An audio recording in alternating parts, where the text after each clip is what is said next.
সাংসদ নির্বাচিত হয়েছেন প্রাক্তন বিচারপতি অভিজিৎ গাঙ্গুলি, বিজেপির প্রতীকে।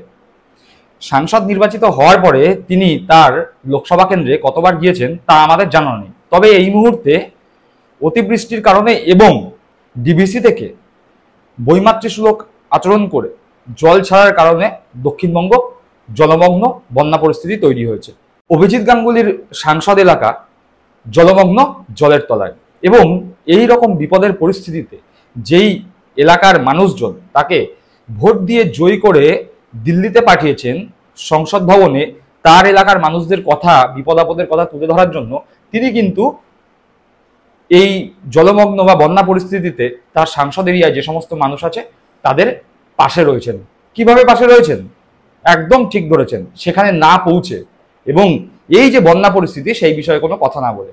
অথচ যে সেখানে হারলো, যাকে সেখানকার মানুষজন জেতায়নি, সেই দেবাংশু ভট্টাচার্য তৃণমূল কংগ্রেসের প্রতীকে যিনি লড়েছিলেন, যিনি অভিজিৎ গঙ্গোপাধ্যায়ের কাছে পরাজিত হন ভোট যুদ্ধে, সেই দেবাংশু ভট্টাচার্য কিন্তু কুণাল ঘোষকে নিয়ে সেই এলাকায় পৌঁছে গিয়েছেন।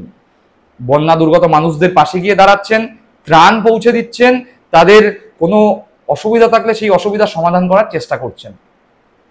তাহলে দেখা গেল যে পরাজিত হয়েছিল, যাকে সেখানকার মানুষজন পরাজিত করেছিলেন ভোট যুদ্ধে, সে কিন্তু পরাজিত হওয়ার পরেও দলীয় রাজনীতির বাইরে গিয়ে দলমত, ধর্মবর্ণ নির্বিশেষে দুর্গত মানুষদের পাশে গিয়ে দাঁড়াচ্ছেন।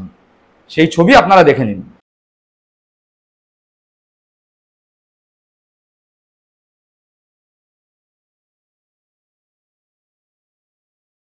দেখতে পেলেন দেবাংশু ভট্টাচার্যকে কিন্তু বন্যা দুর্গত মানুষদের পাশে দেখা যাচ্ছে, কিন্তু কোথায় অভিজিৎ গঙ্গোপাধ্যায়?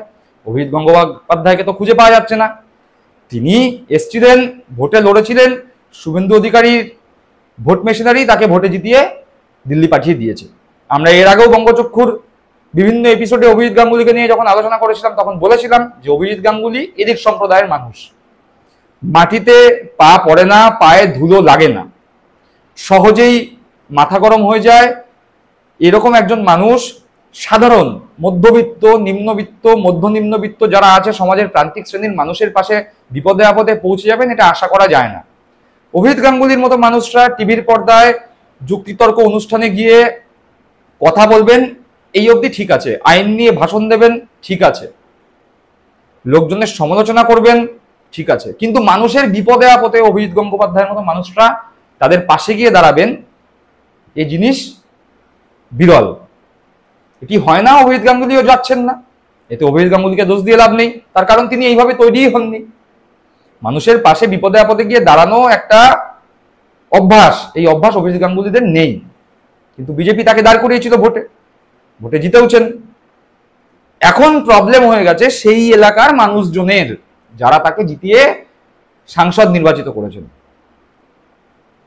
বন্যায় কি পাবেন, কার কাছে অভিযোগ জানাবেন, সুবিধা অসুবিধার কথা কাকে বলবেন, মুশকিল আসান সেই হাওয়াই ছুটি প্রতিনিধি হিসাবে পাঠিয়ে দিয়েছেন দেবাংশু ভট্টাচার্য কুণাল ঘোষকে।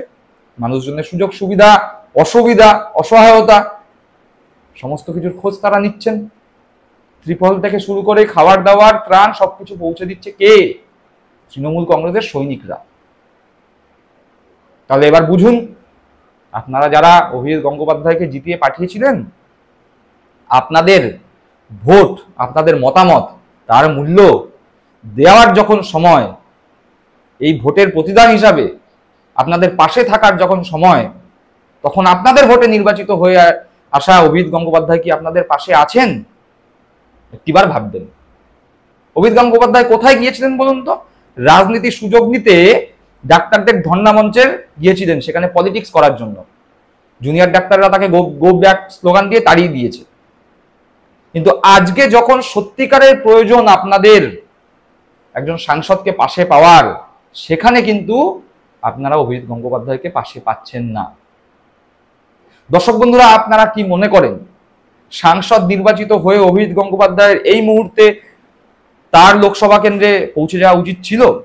যেভাবে দেব পৌঁছে গিয়েছে ঘাটালে, যেভাবে তৃণমূল কংগ্রেসের এমপি, এমএলএ, বিধায়করা রাস্তায় নেমেছে মানুষের পাশে থাকতে গিয়ে, কেউ ডুবে যাচ্ছেন, কেউ সাপের কামড় খাচ্ছেন তৃণমূল কংগ্রেসের জনপ্রতিনিধিরা, সেই জায়গায় দাঁড়িয়ে যখন